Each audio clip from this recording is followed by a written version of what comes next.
जय हिंद। स्वागत है आपका फिर से एक बार फिजिक्स एरिया के इस प्लेटफॉर्म पर। तो आज हम पुष्पीय पादपों में लैंगिक जनन के बारे में पढ़ेंगे। हम क्लास 10th का बायोलॉजी का चैप्टर पढ़ रहे हैं, जिसके चैप्टर का नाम है जीव जनन कैसे करते हैं, हाउ डू ऑर्गेनिज्म रिप्रोड्यूस। तो आज हम देखेंगे पुष्पीय पादपों में लैंगिक जनन के बारे में, sexual reproduction in flowering plant. तो देखिए, ये लैंगिक जनन पुष्पीय पादप में मतलब पौधों में। देखिए, लैंगिक जनन हम बताए थे आपको कि जब युग्मक का मिलन होता है तब क्या होता है, लैंगिक जनन होता है। मतलब जिस जनन में युग्मक बनते हैं और उनका मिलन होता है तो उसको क्या बोलते हैं, लैंगिक जनन। सिंपल है, जैसे कि स्पर्म मिल रहा था, ओवम मिल रहा था, वैसे हम बताए थे ना कि ऐसे मिलते हैं तो मनुष्य का निर्माण होता है। अभी पढ़ेंगे हम मनुष्य वाले में, तो उसको अच्छे से पढ़ेंगे। देखिए, तो पुष्पों में भी, पुष्प जिस पौधे में होते हैं पुष्पीय पादपों में लैंगिक जनन, उसमें भी पुष्प द्वारा जनन होता है। पुष्प में गैमेट बनते हैं। पुष्प जानते हैं ना क्या होता है, फूल। तो फूल में गैमेट बनते हैं, युग्मक बनते हैं, और उस युग्मक का मिलन होता है। जब मिलन होगा तो लैंगिक जनन हो गया कि नहीं हो गया। तो यही होता है लैंगिक जनन। तो देखिए, पुष्पीय पादपों में लैंगिक जनन हमको पढ़ना है। तो फूल के पार्ट के बारे में हमको समझना पड़ेगा, तभी तो हम समझेंगे कि आखिर लैंगिक जनन कैसे करते हैं, कैसे युग्मक बना देते हैं सब, और कैसे युग्मक मिल जाता है इसमें। देखिए, इसमें क्या होता है, फूल देखे हैं ना, गुलाब का फूल कोई गिफ्ट देने के लिए प्रयोग करता है। तो देखिए, गुलाब का फूल जो होता है ना, उसमें नीचे का जो डंटिया होता है, जिसको पकड़ के आदमी गिफ्ट देता है, उस डंटिया को बोलते हैं ब्रिंथ। क्या बोलते हैं, ब्रिंथ या पेडिकल। क्या बोलते हैं, पेडिकल। देखिए, ब्रिंथ और इंग्लिश में पेडिकल, डंटिया को क्या बोलते हैं, ब्रिंथ या पेडिकल। उसके बाद एक नीचे देखे होंगे गोल टाइप में, जिस पे फुलवा रखा होता है ना, उसमें नीचे गोल टाइप में होता है। मतलब यही जो डंटी है, यही जाके ऊपर थोड़ा सा मोटा हो जाता है। तो उस जगह को बोलते हैं, जहाँ मोटा हो जाता है उस जगह को बोलते हैं पुष्प आसन। देखिए, पुष्प का आसन, आसन मतलब बैठने वाला। पुष्प कहाँ बैठा है, फूल कहाँ बैठा है, इस पे। तो इसीलिए इसको बोल देते हैं पुष्प आसन। इसको इंग्लिश में थैलेमस बोलते हैं। अब देखिए, ये ब्रेन वाला थैलेमस नहीं है, कंफ्यूज आएगा नहीं, यहाँ पे पुष्प वाला है। अब देखिए, बाह्य दलपुंज क्या होता है। बाह्य दलपुंज कुछ नहीं होता है। जो आप कली रूप में देखे होंगे फूलों को, जो गुलाब का फूल होता है उस पे ऊपर जब कली होता है तो उस पे ऊपर हरे हरे रंग की पत्तियां चढ़ी होती हैं। उसी हरे रंग की पत्तियों को क्या बोलते हैं, उसको बोल देते हैं बाह्य दलपुंज। आपके स्क्रीन पे इमेज भी आ रहा होगा इस साइड, तो इस साइड देखते रहिए। देखिए, यहाँ पे ये जो है, जो फूल के फूलने के बाद ना ये नीचे की तरफ लटक जाता है। जो बाह्य दलपुंज होता है, हरे हरे कलर का 3-4 होता है, तो फूल के नीचे लटक जाता है। तो इसी को बोलते हैं बाह्य दलपुंज या सेपल्स। क्या बोलते हैं, सेपल्स। अब देखिए, बाह्य दलपुंज हरा होता है। इसका काम का है, आखिर इसका काम का है, देखते हैं फूल में इसका कोनो काम हमको दिखता ही नहीं है, ये है काहे लिए। तो इसका काम जानते हैं क्या होता है, जब फूल कली रूप में होता है, जब गुलाब अभी फूला नहीं होता है ना, तो उस कली की रक्षा करता है। कली की रक्षा करता है। अब मान लीजिए कोनो ढेका से मार दिया तो वो आके लग जाएगा सीधा फूल पे, तो फूल खत्म हो जाएगा। तो इसलिए इसकी रक्षा करता है, और ये वो इसका काम है। और ये इसका काम है, क्या करता है, फूल जो बन रहा होता है ना, उसको आखिर खाना चाहिए, कुछ भोजन चाहिए, एनर्जी चाहिए ना, तभी ना बनेगा। तो उसमें भोजन बनाने का काम यही करता है, इसीलिए ये हरा होता है। काहे हरा होता है, काहे से कि भोजन बना के फूल जो रहता है कली के अंदर उसको देता रहता है। अब देखिए, दलपुंज किसको बोलते हैं, दलपुंज जिसको पेटल्स बोलते हैं, दलपुंज। ये क्या होता है, जो कलरफुल फूल देखे होंगे, तो जो कलर वाली पत्तियां होती हैं, जैसे गुलाब में पंखुड़ी होता है ना, इस पंखुड़िया को बोलते हैं क्या, दलपुंज।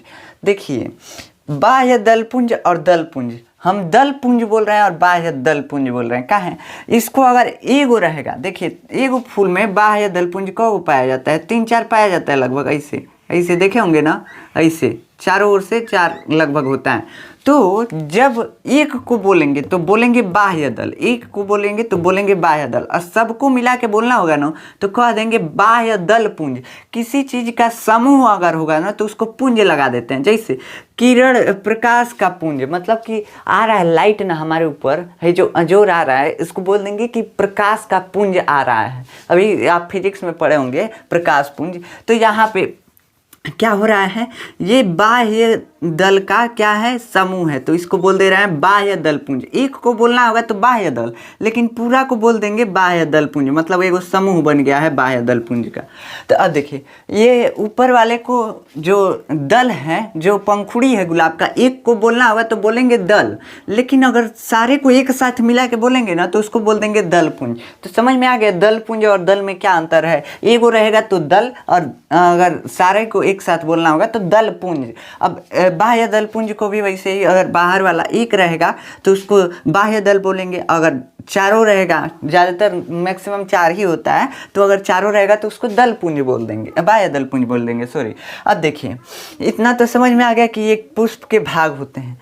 अब पुष्प में अभी तक तो हमको ऐसा कुछ भाग नहीं मिला जो मतलब गैमेट बनाता हो, युग्मक बनाता है। तो अब देखेंगे कि कौन गैमेट बनाता है, कौन क्या करता है। तो देखिए ये जो हम बनाए हैं ना, अब अभी तक आप गुलाब के फूल पे समझ रहे थे, अब गुड़हल का फूल मानिए, मान लीजिए कि गुड़हल का फूल आपके इधर स्क्रीन पे भी आ रहा होगा। अब देखिए गुड़हल के फूल में आप देखे होंगे एगो निकला होता है डंटी, निकला होता है ना बिचवा में से, डंटी निकला होता है, उस पर बिचवा में एगो मोटा सा होता है और उसके साइडवा से ऐसे निकले होते हैं सब पतला पतला तंतु टाइप में। तो देखिए वैसे ही हम बनाए हैं इसको। अब देखिए यहाँ पे ये जो है बीच में का है, नीला से जो बनाया है बीच में का है, ऐसे मतलब किसी फूल में देखेंगे तो ऐसा दिखेगा। तो देखिए इसको बीच में जो बनाया है ये क्या है, इसको बोल देते हैं स्त्री केसर और इसको बोल देते हैं पुंकेसर। अब गुलाब में भी अगर ऐसे खोल के गुलाब को देखेंगे ना तो सेम ऐसे ही दिखेगा, ऐसे अगर इसको फैला देंगे तो ऐसे ही दिखेगा, मतलब इसकी पंखुड़ियों को फैला देंगे तो ऐसे ही दिखेगा गुलाब में भी। गुलाब में क्या होता है, ऐसे ही होता है, बीच में एक स्त्री केसर होता है। देखिए ये जो होता है ना साइड साइड से जो तंतु टाइप में निकले होते हैं उसको बोल देते हैं नर भाग। नर भाग, नर भाग। देखिए नर भाग जो होता है मतलब कि जैसे हम लोग पुरुष हैं ना, तो फूल में पुरुष का काम कौन करेगा, नर भाग। लेकिन इन नर भाग जो होता है इसको बोलते हैं हम विज्ञान में, मतलब बायोलॉजी में अगर पढ़ेंगे इसको तब बोल देंगे क्या, इसको पुंकेसर। देखिए पु से पुरुष और पु से पुंकेसर, याद रखिएगा पुंकेसर क्या बोल देते हैं, पुंकेसर। ये जो यहाँ से दिख रहा है यहाँ तक ना ये पुंकेसर है, तो इसको पुंकेसर बोल देते हैं। उसके बाद देखिए ये 4 ठे इसमें हम पुंकेसर बनाए हैं। देखिए पु से पुरुष है, पु से पुंकेसर। अब देखिए स्त्री केसर, ये जो दिख रहा है आपको किस टाइप में दिख रहा है, सुराही टाइप में हल्का हल्का दिख रहा है, तो इस सुराही टाइप में जो होता है ना इसको बोल देते हैं ये मादा जनन भाग है। तो दोनों होगा तभी तो लैंगिक जनन होगा, एक होने से लैंगिक जनन होगा ही नहीं। तो अब देखिए मादा जनन भाग है तो इसको बोल देते हैं स्त्री केसर। स्त्री केसर क्या बोल देते हैं, स्त्री केसर। लेकिन यहाँ पे गलती हो गया, क्या गलती हुआ, ये जो एक है ना इसको कुछ और बोलते हैं, इसको बोलते हैं अंडप। देखिए ये जो एक दिख रहा है इसको बोल देंगे अंडप। ज़्यादातर फूल में ये एक ही होता है, स्त्री केसर एक ही होता है, पुंकेसर कई गो हो सकता है लेकिन स्त्री केसर एक ही होता है। जैसे गुलाब में देखेंगे तो एक ही होगा, कई गो फूल में जैसे सूरजमुखी में देखे होंगे पूरा बीचों में इतना बड़ा टाइप में काला हो जाता है इसी की वजह से। तो ये जो होता है इसकी संख्या ज़्यादा होती है वहाँ पे, तो वहाँ पे बोलेंगे स्त्री केसर। जो सूरजमुखी में होते हैं उसको बोल देंगे स्त्री केसर। एक जब रहेगा तो उसको बोल देंगे अंडप। क्या बोलेंगे, अंडप। एक रहेगा तो अंडप, ज्यादा रहेगा, एक से अगर तनियों में नहीं ज्यादा हुआ तो उसको क्या बोल देंगे, स्त्री केसर। समझ में आया क्या बोल रहे हैं, नहीं समझ में आया। देखिए अगर यहाँ पे स्त्री केसर हम बना रहे हैं, स्त्री केसर हम बना रहे हैं, तो स्त्री केसर जो है अगर एक है तब तो इसको अंडप बोलेंगे। अगर मान लीजिए कई वो एक साथ हैं, कई को एक साथ है, मान लीजिए कि ऐसे हम बना नहीं रहे हैं इसलिए ऐसा फिगर बन रहा है, तो मतलब कई ठे अगर एक साथ हो जाए स्त्री केसर तो उसको बोल देंगे सॉरी, जब एक रहेगा ये इस मादा भाग तो इसको बोल देंगे अंडप, और जब कई हो जाएंगे मतलब एक से ज़्यादा अगर होंगे ना तो उसको बोल देंगे क्या, स्त्री केसर। अगर नहीं समझ में आए तो बस मान लीजिए कि इसको स्त्री केसर बोलते हैं। वैसे कोई पूछेगा नहीं लेकिन हम बता दे रहे हैं आपको कि एक होगा तब तो अंडप, लेकिन 2-3 को एक साथ ही एक फूल में हो गया तो उसको क्या बोल देंगे, स्त्री केसर। समझ रहे हैं। तो अब देखिए अब इतना तो हो गया, अब चलिए इन सब भागों को जूम कर देखते हैं, कैसे कि हमको यही पढ़ना है। जो पढ़ना था कि पुष्प के भाग, इसमें तो कुछ नहीं नहीं जूम करना है, कैसे कि हमको ऐसे ही दिखता है। देखिए ये जो स्त्री केसर है और पुंग केसर है, इसको हम यहाँ पे बनाए हैं। अब स्त्री केसर को अलग से बनाए हैं इसको समझाने के लिए। तो देखिए स्त्री केसर में जो ऊपर का भाग होता है उसको बोलते हैं वर्तिकाग्र। उसके बाद जो नली टाइप का जो बिछुआ में भाग है उसको बोल देंगे वर्तिका, और इसके बाद अंडाशय। देखिए कैसे याद रखेंगे, कंफ्यूज आ जाएंगे कि वर्तिका पहले है कि वर्तिकाग्र है, वर्तिका है कि वर्तिकाग्र है। देखिए ग्रहण करता है किसको, नर युग्मक को ग्रहण करता है, तो इसलिए इसको क्या बोल रहे हैं, वर्तिकाग्र, ग्रहण करने वाला वर्तिकाग्र। ग्रह लास्ट में है ना, अग्र से ग्रहण करना। तो इससे याद रखिएगा कि वर्तिकाग्र जो होता है ऊपरे होगा तभी तो ग्रहण करेगा। अब मान लीजिए यहाँ आ गया वर्तिकाग्र, तो यहाँ कहाँ से ग्रहण करेगा। तो वर्तिकाग्र जो होता है क्या करता है, नर युग्मक को, अभी बताएंगे नर युग्मक क्या होता है, नर युग्मक को ग्रहण करता है, नर युग्मक को अपने अंदर लेता है वर्तिकाग्र। अब देखिए अब वर्तिका क्या होता है, वर्तिका जो होता है वर्तिकाग्र के जस्ट नीचे क्या होगा, वर्तिका, वर्तिका होगा जस्ट नीचे। उसके बाद क्या होगा, उसके बाद होगा अंडाशय। वर्तिकाग्र को इंग्लिश में स्टिग्मा कहते हैं, वर्तिका को स्टाइल बोलते हैं और अंडाशय को ओवरी बोलते हैं। देखिए तो ये पुष्प के भाग हैं, मतलब मादा जनन भाग है, मादा भाग है पुष्प का, फूल का मादा भाग है। अब इसमें क्या होता है, एक गोल संरचना, ऐसे कुछ संरचना पाया जाता है। इस संरचना को अंडाशय में, देखिए लोटा टाइप में जो है ना उसको क्या बोल दे रहा है, अंडाशय। लोटा टाइप में जो है उसको अंडाशय, अब बीच में जो है नली टाइप में उसको वर्तिका स्टाइल। तो समझ में आ गया ना, अब नहीं भूलेंगे। अब देखिए इसमें लोटा टाइप में जो है अंडाशय, इसमें बीजांड पाया जाता है। जो गोल स्ट्रक्चर आपको दिख रहा है, गोल आकृति दिख रहा है, बीजांड है। इसमें क्या होता है, इसमें मादा युग्मक होता है। इसी में क्या होता है, मादा युग्मक। जैसे हमारे में मनुष्य में मादा युग्मक हम बताए थे अंडा होता है, अंडाणु होता है, सेम वैसे ही फूल में ना मादा युग्मक क्या होता है, मादा युग्मक में अंड होता है, अंड बोलते हैं इसको।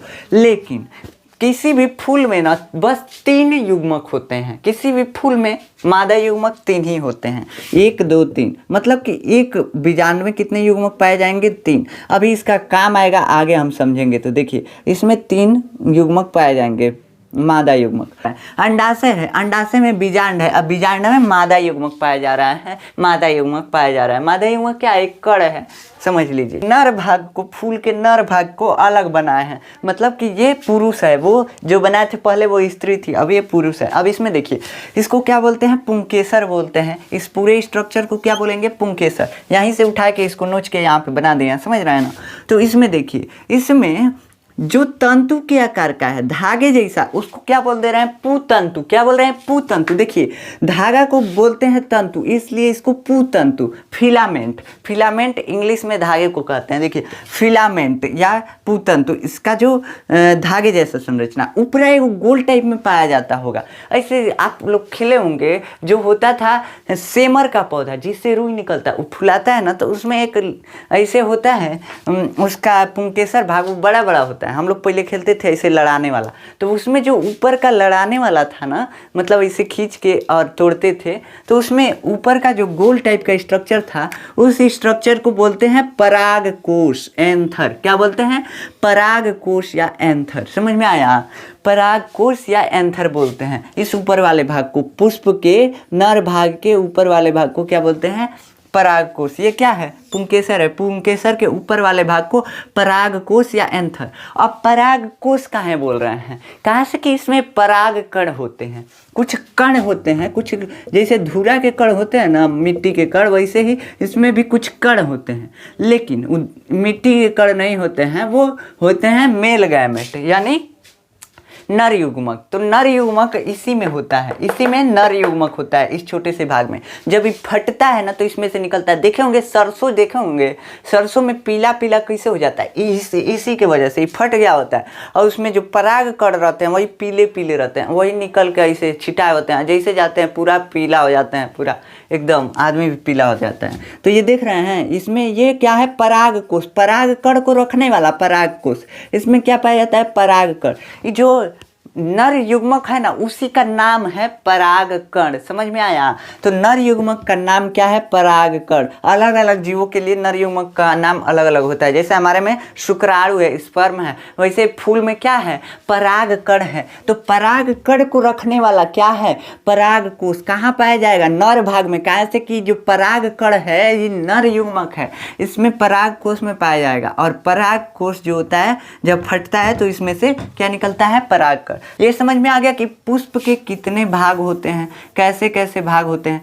तो इतना समझ गए आप। अब देखिए पुष्प जो होते हैं ऐसा नहीं है कि एक लिंग द्विलिंगी ही होंगे। हम देखिए इसमें दोनों एक के साथ बनाए हैं, दोनों एक के साथ बनाए हैं। कई फूल जो होते हैं एक लिंगी होते हैं। जैसे पपीता फूल जो होता है, पपीता का वो एक लिंगी होता है, या तो उसमें मादा भाग ही पाया जाएगा नहीं तो नर भाग। जैसे देखिए हरी पपीता का फूल मान लीजिए इसमें, तो इसमें नहीं तो स्त्री केसर रहेगा, नहीं तो पुंकेसर, बस कुछ एगो रहेगा। क्या रहेगा? कुछ एगो रहेगा। तो इसको क्या बोल देंगे? एक लिंगी। इसके पास एक लिंग है, कौन सा? स्त्री केसर। अब मान लीजिए दूसरा फूल है पपीते का, तो इसमें क्या होगा? इसमें पुंकेसर होगा, पुंकेसर। देखिए तो इसमें से इसमें जाएगा परागकण, तो परागकण ही जाएगा तभी तो निषेचन होगा, नया जीव बनेगा। सब में एक ही मेथड है, लेकिन अब सबके बारे में हमको पढ़ना पड़ता है। कैसे कि सबका जो आकृति है, आकार है, स्ट्रक्चर है, अलग अलग है। सब में युग्मक ही मिलेगा। किस सब में क्या होगा? युग्मक ही मिलेगा। युग्मक क्या था? इसमें परागकण था, इसमें स्त्री केसर में क्या था? अंड कोशिका जो बीजांड में पाया जा रहा है। तो इस बीजांड में आखिर जाएगा परागकण, तभी तो निषेचन होगा। तो समझ में आया कि परागकोश, पराग मतलब ये सब क्या है? ये नर भाग, पुष्प का नर भाग पुंकेसर और स्त्री केसर क्या है? स्त्री केसर में। अब एक बार और फिर से समझ लिया जाए। देखिए नीचे का जो डंटिया पकड़ के किसी को गिफ्ट दिया जाता है उसको क्या बोलते हैं? वृंत बोलते हैं, वृंत बोलते हैं। उसके बाद जो ऊपर होता है जिस पे पुष्प बैठा होता है उसका आसन होता है, इसलिए उसको क्या बोलते हैं? पुष्प आसन। और जो नीचे हरा हरा टाइप का पंखुड़ी लटका होता है उसको क्या बोलते हैं? बाह्य दल, बाह्य दल। उसके बाद जो कलरफुल पंखुड़ी होता है फूल में, जैसे गुलाब में गुलाबी पंखुड़ी, सफ़ेद पंखुड़ी, उसको क्या बोल देंगे? दल पुंज बोल देंगे। अब जब दल पुंज को हटाते हैं ना, नोच के फेंक देते हैं दल पुंज को, तो कुछ ऐसा स्ट्रक्चर देखने को मिलता है। तो इसमें क्या होता है? इसमें जो होता है स्त्री केसर एक भाग होता है। ये क्या होता है? मादा जननांग होता है। जैसे कि मनुष्य में लड़की है तो लड़की जो होगी वो मादा होगी, वैसे इसमें ये स्त्री केसर क्या है? लड़की है। स्त्री केसर लड़की है यानी मादा है। ये जो पुंकेसर है ये नर भाग है। जैसे हम लोग हैं तो हम नर हैं, तो मतलब कि पुरुष हैं, तो ये पुरुष वाला भाग क्या है? पुंकेसर है। अब स्त्री केसर के कई भाग हैं, जैसे वर्तिकाग्र। ये क्या कर रहा है? वर्तिकाग्र मुँह पे होता है तो ग्रहण करेगा, कुछ को आएगा, कुछ ग्रहण कर लेगा। उसके बाद नली टाइप में जो है उसको क्या बोल दे रहे हैं? वर्तिका। और इसको अंडाशय, लोटा टाइप में जो है उसको अंडाशय। तो समझ में आ गया। और इसमें बीजांड पाया जा रहा है, बीजांड में मादा युग्मक पाए जाएंगे, मादा युग्मक अंड होते हैं। अब देखिए इसमें जो पुंकेसर है, पुंकेसर में ऊपर वाला भाग परागकोश, जो तंतु टाइप में, धागा टाइप में फिलामेंट या पुतंतु बोलते हैं। परागकोश है, परागकोश में परागकण पाए जाएंगे। परागकण क्या है? फूल के नर युग्मक है। समझ में आ गया। तो देखिए फूल जो होते हैं कई टाइप के होते हैं, कई टाइप के मतलब एक वो होगा एक लिंगी और एक होगा द्विलिंगी। जैसे ये बनाए हैं द्विलिंगी फूल है, जो देखे हैं गुड़हल द्विलिंगी फूल है। लेकिन कई वो पपीता का भी बताया है ना, पपीता एक लिंगी फूल है, उसमें या तो नर भाग होगा नहीं तो मादा भाग होगा, कोई एक होगा। तो समझ में आ गया कि क्या क्या होते हैं। अब अगर आपको इसका नोट्स चाहिए तो आप जाकर व्हाट्सएप से डाउनलोड कर सकते हैं। व्हाट्सएप चैनल का लिंक जो है डिस्क्रिप्शन में दिया हुआ है। अब नेक्स्ट लेक्चर में हम परागण के बारे में देखेंगे कि पर परागण, स्वपरागण, ये सब क्या होता है, फूल में बीज कैसे बनता है, मतलब कि फल कैसे बनता है, निषेचन कैसे होता है, ये सब देखेंगे नेक्स्ट लेक्चर में। मिलते हैं नेक्स्ट लेक्चर में, तब तक के लिए जय हिंद।